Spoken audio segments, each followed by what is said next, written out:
In this session, we will talk about the application of non-pooled T procedure to test the equality of two means.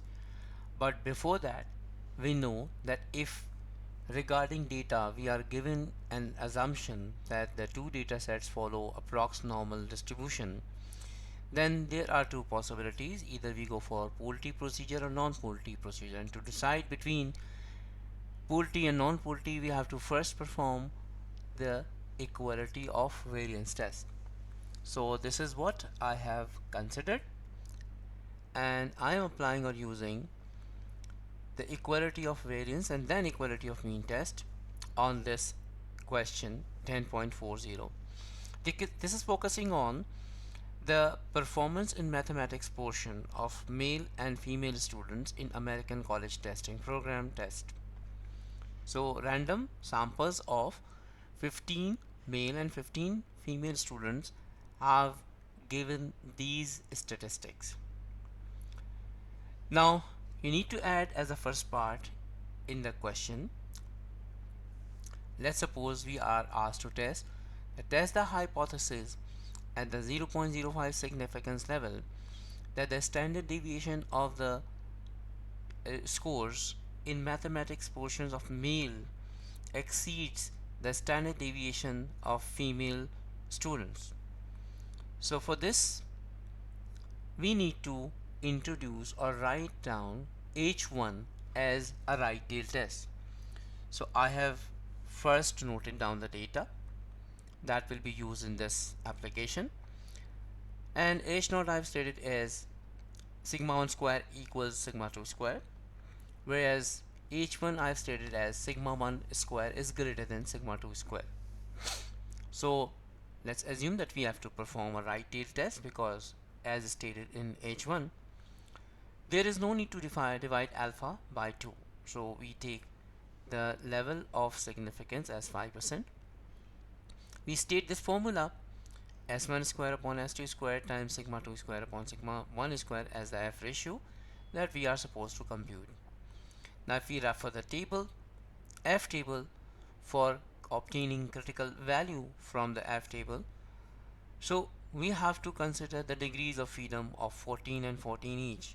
So we have to look at the 14th row column and 14th row to get the value or critical value located from f table at 0.05 significant. Now if we go to the f table, we can now see 14th column is not provided, so we go for the nearest available value, which is 15. So that's 15th column, and this is 15th row, and 0.05 sub row, we get the value as 2.46. So critical value we are taking as 2.46. And over here I did mention the reason, because 0.05 14 is not available, so we go for 15 and that's 2.46. So we state the critical region statement as H0 would be rejected if f calculated exceeds 2.46. When we have computed this answer for f calculated, this is coming up 2.51, and 2.51 is a value that is clearly falling in the rejection region. So that does indicate that it is supporting, or finding or calculated value is supporting alternative hypothesis. So we can conclude that sigma 1 square is greater than sigma 2 square, or standard deviation of the scores of male students is greater than that of the standard deviation of the female students in the same test. So this is how we do it. And now, based upon the finding, we can go for non-pooled T procedure as the next step, because we are asked in the question to test the equality of two means. What we are asked to test? Let's have a look on the question. The requirement of the question is, does it appear that the college-bound males are on the average still outperforming college-bound females on the mathematics portion of ACT test? So now we have to consider this again as a right tail test. So moving to the next page, This is a non-poultry procedure, and we need to state H naught as mu1 equals mu2. That is, mean score of male and female students are equal. In an alternative hypothesis, since we are given the statement that male has outperformed female in terms of score in the test, so it is mu1 greater than mu2. Level of significance is alpha equals 0.05. We have to mention an in test statistics the formula for non-pole T. This is how we write it down as. Now, as far as critical region is concerned, we know that we need to determine the degrees of freedom first to get the T value located from the table, and this is the formula that incorporate two important factors that are responsible for determining the degrees of freedom in case of a non-purity procedure. So when I have substituted the values in the formula, the final answer is 23.62, that can be rounded up to 24.